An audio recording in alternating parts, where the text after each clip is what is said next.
All right, hello. Welcome to the Life in Transitions Experts podcast. I'm your host, Courtney Rollins, CEO and founder of Estate Pro Service LLC, where we help folks and families navigate the probate process. We are helping folks who are going through big transitions in their life. I am a real estate wholesaler and investor, and one of the ways that I'm able to find properties and get them at a discount is by helping people who have challenges, who have issues, who want to trade speed, convenience, and someone who's hopefully able to resolve some challenging problems and trade that in for a discounted price. So the whole Zig Ziglar, you help people get what they want.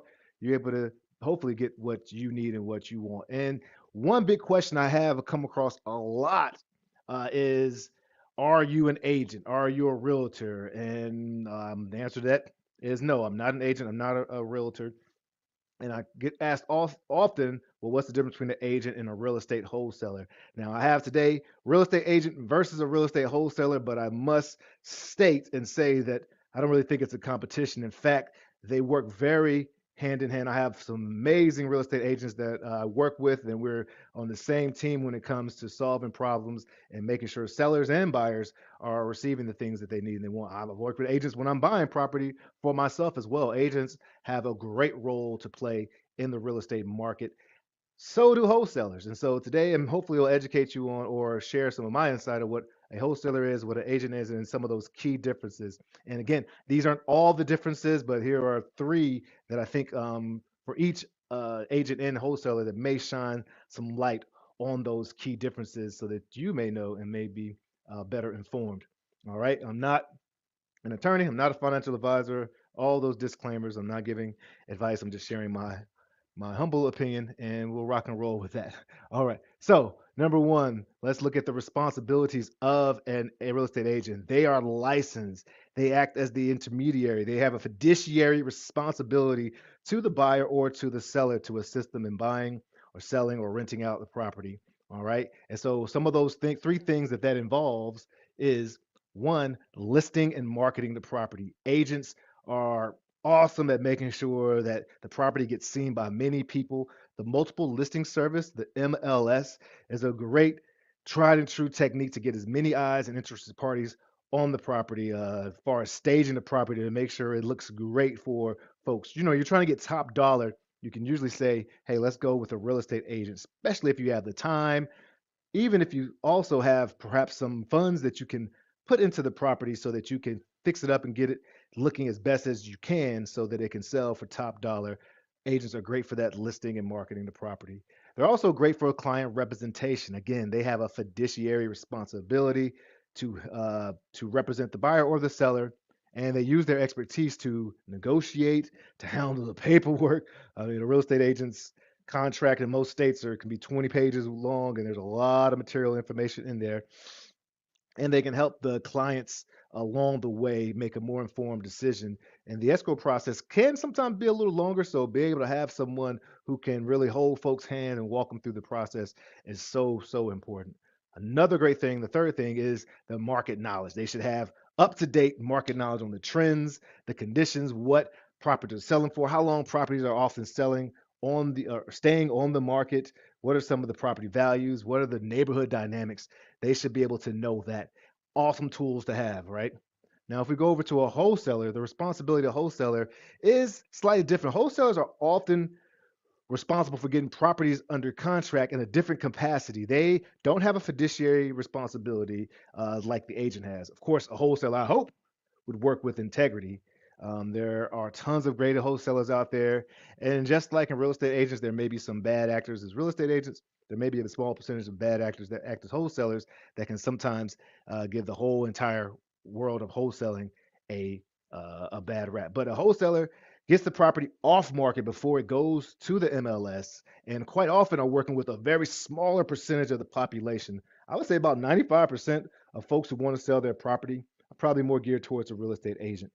The 5% that wants to trade that speed and convenience because perhaps they have a property that needs to sell now, perhaps it's dilapidated or distressed, perhaps something they just really didn't even know they had and they don't even want, or perhaps there is a tenant that's not paying. All tons of issues that could happen in that small 5%, which is still a very large number if you look at the whole scale of the nation, can work very well with a wholesaler because they'll be able to trade speed, convenience, a guaranteed sell.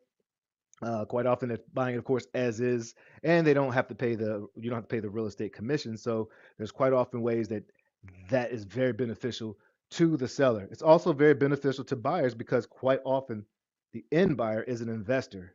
An investor has to make their money on the buy. So an investor is more usually geared towards making sure the property has is forced value or managing the property or managing the flip, if you will, not necessarily marketing to sellers, making calls all day or sending out mail or texting or all the other ways that you can market to folks who possibly are in distress. That's not necessarily the investor's job. The wholesaler comes in, is able to get it at a wholesale price and be able to share that deep discount with the investor. So they do serve a great purpose. And let's see the three things that a wholesaler does: finding those deals. So making those follow-up calls, working on your sales skills and communication, which is important throughout the real estate industry.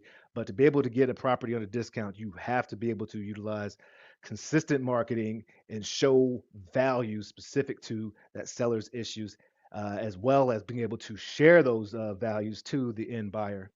Two, negotiating contracts, very similar. Well, this time to uh, being able to, yeah, being able to get the property. If I can't get the property at a discount and I can't make a profit off it and keep my doors open, and I can't trade that and share that discount with the buyer, then it's not really necessarily a deal. So many times I've referred folks to real estate agents especially when it sounds like, well, when it sounds like it's better suited. So negotiating contracts is a very important part of being a wholesaler, as well as being able to assign and flip the contract. You're flipping paper. You're not selling real estate. You're assigning your right to a contract, and any contract can be assigned as long as it doesn't say non-assignable. If it doesn't say non-assignable, then any contract can be assigned um, based on law. Now, I'm not an attorney, but based on most law. Oh, here we go. We got some folks here. All right. Someone's selling your house for $1. Okay, we got some random folks in here. All right. So let's see. If you are interested in learning more about the real estate journey, I love supporting and help folks out. Feel free to scan the QR code. We signed up for a free conversation. Actually, I'm not selling any product at all, so it's all free. Iron sharpens iron. I love hearing about people's journey. Helps me clarify my own journey, and yeah, we would love to work with you. If you are someone in the probate space or in the world where you need support, definitely reach out. Again, I'm like the hub in the middle, and there are agents on the team, contractors on the team, financial advisors, estate professionals that can support and help you, and we will make sure that we get you where you need to go. And so, oh, there goes a call from looks like a seller right there. So let me check that out, and I will holler at you all a little bit later on. This is the Life in Transitions Experts podcast. Let your light shine. Cheers.